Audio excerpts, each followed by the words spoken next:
I want to go into some more detail on this report because it details, and the focus has been on the, as I say, the release of the memos. You can see that in the release I read to you. But the big deal is it confirms the coup against Trump, and that Comey was spying on Trump. Well, the reason he was writing the memos was to create a record so that he could destroy him. I'm paraphrasing, admittedly, but that's pretty clear what was going on. The first big memo he wrote was over his January meeting when he was president-elect in Trump Tower, where he ambushed him with the dossier that he knew was salacious and unverified. I'm quoting Comey.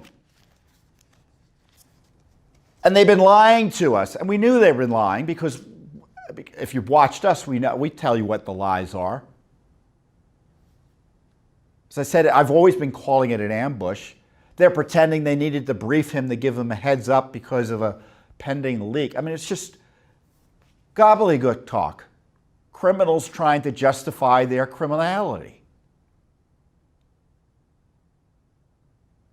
This report confirms they went in to confront him with that ambush interview because they were trying to make a case against him.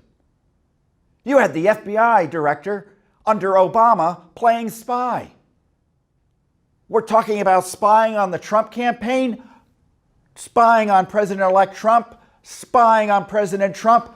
Comey was the chief spy, and he was designated as such by Barack Obama because they met about this very issue a day or two before in the Oval Office with Barack Obama, Biden, Susan Rice, all the king's horses, all the king's men in there.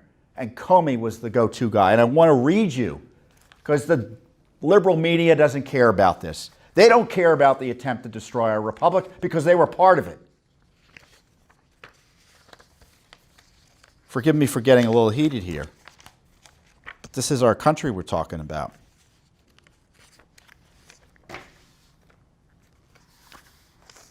Comey's first one-on-one meeting with Trump occurred on January 6, 2017 at Trump Tower as part of the briefing the president-elect on the Intelligence Committee assessment, the one that you shouldn't really trust, on Russia efforts to interfere in the 2016 presidential election.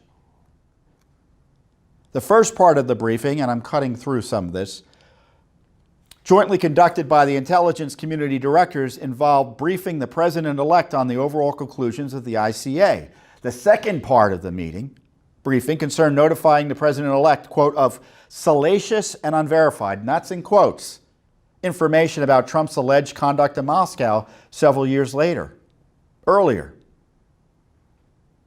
Before briefing President-elect Trump, Comey met with senior leaders of the FBI, including his chief of staff, James Rybicki, then FBI Director Andrew McCabe, FBI Deputy Director Andrew McCabe, then FBI General Counsel James Baker, and the supervisors of the FBI's investigation of Russian interference with the 2016 presidential election, which would have included Lisa Page and Peter Strzok, the anti-Trump activists who were lovers at the time.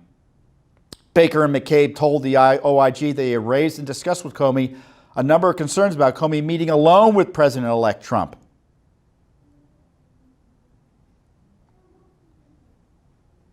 They did not want the president-elect to perceive the one-on-one briefing as an effort to hold information over him like a Hoover-esque type of plot. Well, it's exactly what they were doing, but they didn't want it to be seen like that. Witnesses interviewed by the OIG said they discussed Trump's potential responses as being told about the salacious information, including that Trump might make statements about or provide information of value to the pending Russia interference investigation. They were going in there to spy on him. As for all practical purposes, Comey may as well have been wearing a wire. That FBI counterintelligence investigation, known as Crossfire Hurricane, concerned whether individuals associated with the Trump campaign during the 2016 presidential election was coordinating with or had been unwittingly co-opted by the Russian government. They already knew at the time that was not true, guys.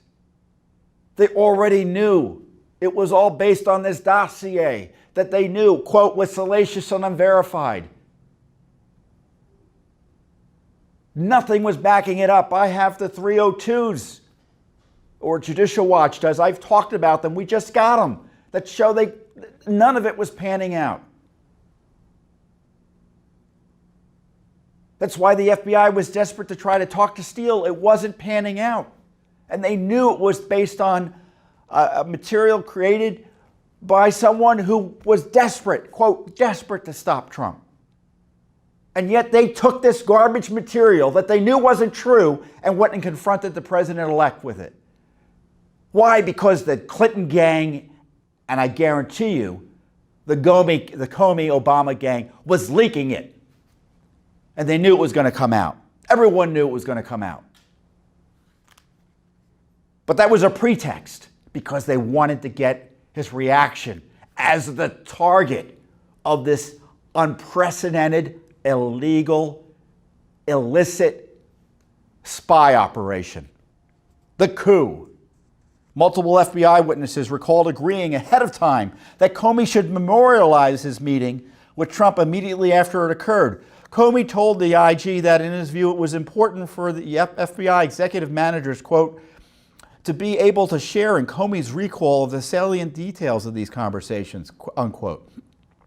Comey also said that an additional concern shared by members of his management team, his cronies, the corrupt cronies around him.